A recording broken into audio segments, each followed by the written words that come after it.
Hello all, सगळ्यांचं स्वागत आहे आपल्या ड्रीम एमपीएससी स्टडी ब्लॉग या चॅनलवरती. तर मध्यंतरी मी कंबाईन पूर्व परीक्षेच्या आणि आपल्या गृहिणींच्याच आयुष्यामध्ये सध्या जो काही एक्झाम पोस्टपोन झाल्यामुळे जो काही यामध्ये आपल्याला वेळ मिळाला आहे आणि याही वेळेमध्ये आपल्या लाईफमध्ये सगळ्यात मोठा असणारा हर्डल म्हणजे आपले येणारे सण. नवरात्र झालं, दसरा झाला, आता दिवाळी येणार आहे. तर तुम्हाला माहिती आहे, दिवाळीसाठी गृहिणींना कितीही नाही म्हटलं, कितीही काहीही आपण केलं तरी आपल्याला सफाई आहे, त्यानंतर घरात फराळ बनणार, काही शॉपिंगला जाणं आलं, कोणी पाहुणे रावणी येणार असतील, आपल्याला कुठेतरी जावं लागत असेल, तर या सगळ्या गोष्टी येतातच. तर त्यावरती मी एक व्हिडिओ बनवला होता आणि त्या व्हिडिओच्या खाली एक कमेंट आली होती की एखाद्या व्यक्तीने जर अभ्यासावरून आपली पात्रता म्हणजे आपली लायकी काढली असेल, आपला अपमान केला असेल आणि आपली साथ सोडली असेल, तर त्याला उत्तर कसं द्यायचं, यावरती आजचा हा व्हिडिओ आहे. त्यावरती थोडंसं मी बोलणार आहे. तर एक लक्षात घ्या, पहिल्यांदा तर ती व्यक्ती कोण आहे याच्यावरती तुमचं उत्तर डिपेंड करेल. ती व्यक्ती जर तुमच्या खूप जवळची असेल, ज्याला तुम्ही आयुष्यामध्ये कधीच गमावू इच्छित नसाल, त्याने साथ सोडली म्हटल्यावर तो व्यक्ती इतका जवळचा तर नसेलच, परंतु जर का असेल, तुमच्यासाठी तो महत्त्वाचा असेल, त्याच्यासाठी तुम्ही नसाल तरीही, आणि तुम्ही त्याला खूप महत्त्व देत असाल आणि त्या व्यक्तीला जर तुम्हाला उत्तर द्यायचं असेल, तर पहिल्यांदा एक लक्षात घ्या, एक तर आपली लायकी काढली म्हणजे आपल्यामध्ये काहीतरी कमी त्या व्यक्तीला दिसत आहे. आता तो कोणत्या भाषेत बोलतो, लायकी किंवा अपमान तुम्ही तो कसा घेता त्याच्यावरती ते डिपेंड करतं. आपल्याला वाईट वाटतंय म्हणजे आपल्यामध्ये काहीतरी कमी आहे, आपण स्वतःला अजूनही प्रूव्ह करू शकलो नाही.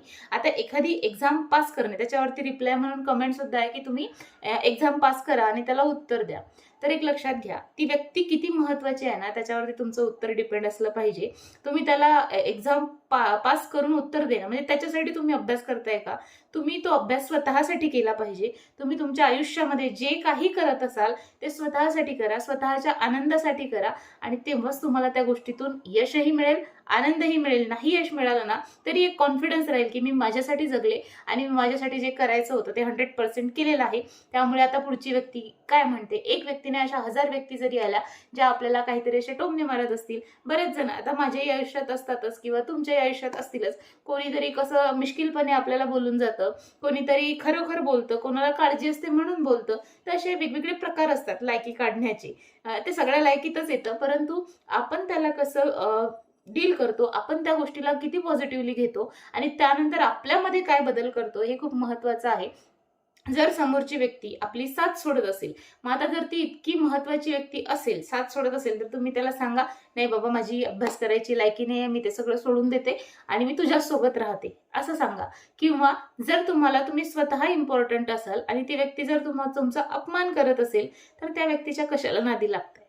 ती आपल्या आयुष्यातून गेली तर तुम्ही धन्यवाद म्हणायला पाहिजे की अशी व्यक्ती जी मला समजून घेऊ शकत नाही, जी माझ्या फिलिंग्स समजू शकत नाही. मी कुठल्या कंडिशनमध्ये, प्रत्येकाची अभ्यास करण्याची कंडिशन सेम नसते. प्रत्येकाला वाटतं याला सगळं आहे, सेटल आहे, काही पैशाची कमी नाही आहे, आई बाबा सगळं काही प्रोव्हाइड करत आहेत, परंतु कुठेतरी मेंटल हेल्थ सुद्धा इम्पॉर्टंट असते किंवा माइंडने एखादी व्यक्ती स्टेबल नसतं किंवा चुकीच्या मार्गाने तो अभ्यास करत असतो आणि त्याच्यामुळे त्याला यश मिळत नसतं. अनेक कारणं असतात एका गोष्टीमागे. मग एखादा आपल्या लाईफमध्ये असा पॉईंट येतो, आपलं लग्न झालेलं असतं, मग घरच्या जबाबदाऱ्या वाढतात, कुणाला त्या जबाबदाऱ्या सांभाळून अभ्यास करणं जमत नाही, किंवा कुणाला लग्न व्हायच्या आधी जे सोसायटीचे प्रेशर असतं की पाहुणे बघायला येणं, मुलं बघायला येणं किंवा घरच्यांची काळजी, या सगळ्या गोष्टींमध्ये सुद्धा अभ्यास करायला जमत नाही. खूप गोष्टी डिपेंड करतात तुमच्या यशामागे किंवा तुमच्या अभ्यासाच्या इंटेन्सिटी मागे. त्यामुळे मग तुम्ही कुणाच्याही काहीही न ऐकता तुम्ही स्वतः 100% देताय का, हा प्रश्न पहिल्यांदा स्वतःला विचारा. तुम्हाला त्याच्या लायकीचं वाईट वाटलं म्हणजे तुम्ही कुठेतरी अभ्यासात कमी पडत आहात, तुम्ही तो अभ्यास कमी करत आहात, तुमचा अभ्यास 100% अजिबात नाहीये, त्याच्यामुळेच तुम्हाला वाईट वाटलं. आणि ती गोष्ट कदाचित खरीही असू शकते. आणि तिने जर साथ सोडली असेल तर त्या व्यक्तीच्या मनाप्रमाणे तुम्ही जर का वागत गेलात, तर ती व्यक्ती तुम्हाला आत्ता अपमानित करते म्हणजे पुढे करणार नाही कशावरून? तुम्ही एखादी नोकरी काढली, तुम्ही नोकरी काढल्यावर तुमच्याकडे पगार आला आणि पगार आल्यावर तुमचं वागणं त्याला असं वाटेल की बदललं, जे की बदलत नसतं. परंतु लोकांना असं वाटतं की एखाद्याकडे पैसा आला की त्याचं वागणं बदलतं, परंतु तो तेव्हाची सिच्युएशन तशी असते, त्याच्यामुळे ते व्यक्ती तसे वागत असतात किंवा त्यांना खरंच वेळ नसतो, खरंच त्यांचे काहीतरी इतर प्रॉब्लेम असतात. पण मग त्याही वेळेस तुमची लायकी काढेल आणि तेव्हाही तुम्हाला वाईट वाटेल का? मग एक्झाम काढल्यावर तुम्ही काय करणार त्याच्यासाठी? म्हणून सांगते की कुणालाच प्रूव्ह करण्यासाठी अजिबात जगू नका. हे आयुष्य तुमचं आहे, तुम्ही रोज स्ट्रगल करताय, तुम्ही रोज उठताय, तुम्ही रोज अभ्यास करताय, किंवा तुम्ही जे काय करत असाल आयुष्यामध्ये, न अभ्यासाच्याच बाबतीत नाही, तुम्ही एक गृहिणी आहात, तुम्ही घर सांभाळताय, तुमच्या घरामध्ये तुम्ही घरकाम करताय, तरी सुद्धा घरातले लोक खुश नसतात आपल्या कामावरून. आपण जरी कितीही कामं केले तरी घरातले जर खुश राहत नसतील, मग तुम्ही तेव्हा काय करणार? तुम्ही तुमच्याकडून जेवढं होतंय तेवढं 100% देण्याचा प्रयत्न करा. आपल्या मनामध्ये पुढच्या व्यक्तीबद्दल काहीही वाईट भावना ठेवू नका. तो वाईट विचार करत असेल, तो वाईट बोलत असेल, ते त्याचे सगळे काही गुण आहेत, त्याची वागण्याची एक नीतिमत्ता आहे. आपण कसं वागतोय किंवा आपल्या वागणुकीतून इतर कुणी हर्ट होत नाहीये ना, हे पहिल्यांदा लक्षात घ्यायचं आणि तसं आपण वागत राहायचं. माझ्या मते जगातली सगळ्यात मोठी देवपूजा जर कुठली असेल तर ती दुसऱ्या एखाद्याला आपल्याकडून हर्ट न करणे. मग आता आपल्या कुठल्या वागण्याचा इनडायरेक्टली कुणाला हर्ट वाटतं, म्हणजे आपण कधी समजा आपल्या घरामध्ये एखादा कार्यक्रम आहे आणि आपण त्या व्यक्तीसोबत गेलो नाही, तर ते त्याला हर्ट वाटतं, तर ते अजिबात हर्ट करणं नाही. आपल्या गृहिणी असं करतात की समोरच्या व्यक्ती खुश झाला पाहिजे म्हणून कामामध्ये पुढे पुढे सगळं काही मीच करणार, सगळं काही मीच करणार, असं मीही वागत आले.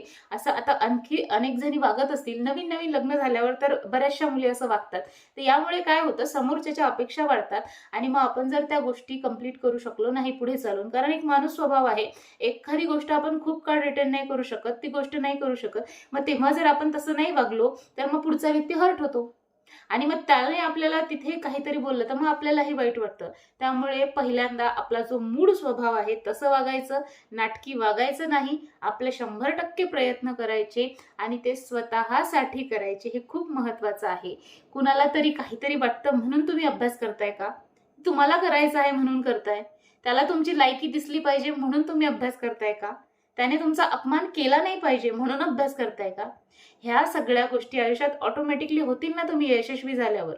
नाही नोकरी पास झाले तुम्ही, नाही झाले, मी दुसरं काहीतरी करेन, असा अप्रोच ठेवावा लागेल. आपल्याला पॉझिटिव्ह राहावं लागेल, कारण ही लाईफ आहे. तुम्हाला पर्सेंटेज माहीत असेल पास होणाऱ्या विद्यार्थ्यांचं, तर मग त्या प्रमाणात आपण घेतलं, नाहीच आपण लागलो, आपण खूप प्रयत्न केले, आपल्यापेक्षा कोणीतरी जास्त करणारा असेल ना. तुम्ही 8 तास अभ्यास करत असाल, कोणी 10 तास करत असणार, कोणी 12 तास करत असणार, असे विद्यार्थी आहेत ना जे फुल टाइम फोकसनी अभ्यास करतात. मग त्याच्यापेक्षा आपण तर कमी असणारच कुठेतरी, मग तो लागणारच आणि त्याने लागणं ते न्याय आहे ना. तुम्ही 8 तास अभ्यास करून एक्सपेक्ट करताय, तर मग त्याने 12 तास केल्यावर तर तो जर का योग्य मार्गावरती असेल आणि त्याने 6ही तास अभ्यास केला असेल, त्याचा मार्ग योग्य असेल, तो व्यवस्थित जसं पाहिजे तसा, म्हणजे परीक्षेची जशी डिमांड आहे तसा अभ्यास करत असेल, तर मग तो लागेल. मग तुम्ही तेव्हाही म्हणाल का की मला इतकं सगळं करूनही मी लागली नाही, मग आता माझी लायकीच नाहीये? असं नसतं. लायकी हा शब्द किंवा आपली जी काही इनर कॅपॅसिटी असते ही आपल्याला खूप चांगल्या प्रकारे माहिती असते इतर कोणापेक्षाही. त्यामुळे कुणाच्याही बोलण्याचा आपल्या मनावरती, आपल्या वागणुकीवरती, आपल्या अभ्यासावरती, महत्वाचं सध्याच्या काळात आपल्या अभ्यासावरती आणि आपल्या ओव्हरऑल लाईफवरती काहीही परिणाम होऊ देऊ नका. सगळ्या व्यक्ती गौण आहेत आयुष्यात, सगळ्या व्यक्ती गौण आहेत तुमच्या स्वतःपुढे. तुम्ही जे सध्या स्वतः जो मी स्वतःवरती प्रेम करायला पाहिजे, जे तुम्ही करत नाही आहात, ते खूप महत्वाचं आहे. कारण शेवटी तुम्हाला सगळ्या गोष्टी फेस कराव्या लागतात स्वतःला. एखादी अशी सिच्युएशन असते जेव्हा आपण पुढच्याला काही सांगू शकत नाही, पुढचा व्यक्ती आपल्याला समजून घेऊ शकत नाही, परंतु एक स्वतः आपण असे असतो जे आपण स्वतःला समजून घेतो आणि आपणच आपल्याला त्या परिस्थितीमधून बाहेर पडत असतो. तूच तुझा सारथी किंवा तूच तुझ्या जीवनाचा शिल्पकार, असं जे वाक्य आहे ना, ते खूप म्हणजे खूप खरं आहे, खूप महत्वाचं ते वाक्य आहे. आणि तसंच तुम्ही आपली जीवन जगण्याची पद्धती ठेवा. पुढचा आपल्याला काय म्हणणार आहे म्हणून पाना एवढे 15-15 वर्ष अभ्यास केला, नोकरीवर नाही लागला, नाही लागलो, तुला काय करायचंय?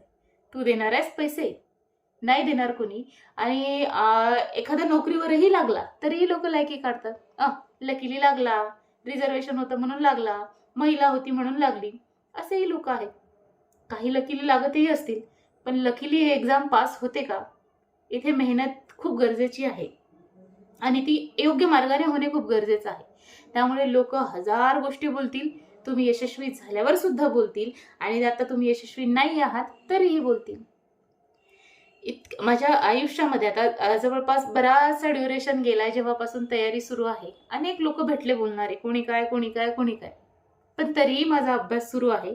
जरी पोस्ट निघालेली नसेल अजून, तरी अभ्यास सुरू आहे आणि त्यामध्ये मला आनंद मिळतोय म्हणून मी तो करते. किंवा कोणाला तरी अपेक्षा आहेत किंवा याच्या त्याच्यासाठी नाही. आपल्यालाच पुढचे व्यक्ती काय समजत असतील ते समजू द्यायचं. ते त्यांचा प्रश्न आहे, ते त्यांचं आयुष्य आहे. दुसऱ्याला वाईट बोलून त्यांना त्यांचं आयुष्य जगण्यात जर मजा येत असेल तर त्यांना जगू द्यायचं. आपलं आयुष्य आपल्याला कसं जगायचं आहे, आपल्याकडून कुणाला हर्ट होऊ नये. आपल्याला कुणी सोडून गेलं, ठीक आहे, Ram Ram, tata bye bye करायचं आणि आपला रस्ता आपण पुढे चालू ठेवायचा. आपलं आयुष्य आपल्याला जगायचं आहे, खूप चांगल्या प्रकारे जगायचं आहे.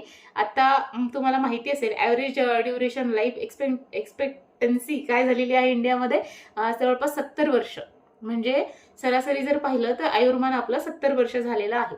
मग 70 वर्ष आयुष्य, त्यातलेही आपले 25-30 गेले असतील, कुणाचे 35 गेले असतील आमच्यासारखे, तर अर्धे तर गेले आहेत ना, अर्धे राहिले आहेत. मग या अर्ध्या आयुष्यावरती परिणाम होऊ द्यायचा आहे का त्या सगळ्या गोष्टींचा? असे 1000 लोक भेटतील जे आपल्याला वाईट म्हणतील, वाईट बोलतील, त्यांच्या कृतीतून इनडायरेक्टली आपल्याला वाईट ठरवतील. त्या सगळ्यांचा विचार सोडून द्या. आपलं आयुष्य आपल्या मताप्रमाणे जगा. त्याला कोणतंही उत्तर देऊ नका. हे खूप मोठं उत्तर आहे. आणि तुमचं जसं आयुष्य चालू आहे, तुमचा जसा अभ्यास चालू आहे, त्यात जे काय कमी असेल ती कंप्लीट करा. तो अभ्यास वाढवा.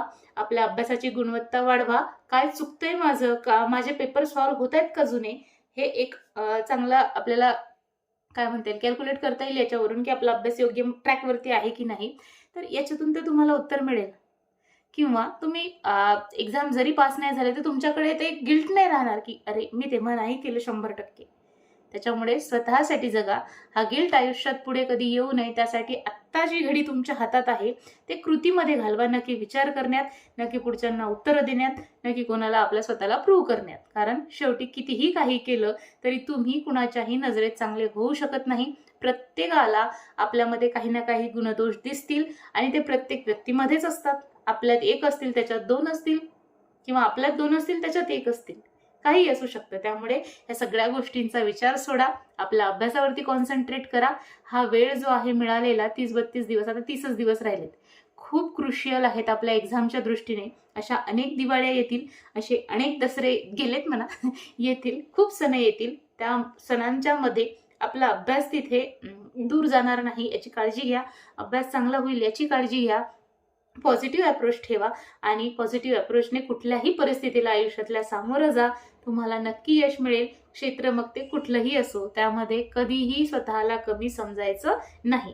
तुम्ही बेस्ट आहात हे एक वाक्य नेहमीसाठी लक्षात ठेवा. हा व्हिडिओ पूर्ण पाहिला त्याबद्दल खूप खूप धन्यवाद. भेटूया पुढच्या व्हिडिओमध्ये. तोपर्यंत आपल्या चॅनलला सबस्क्राईब करा आणि अभ्यास करत राहा. Thank you so much.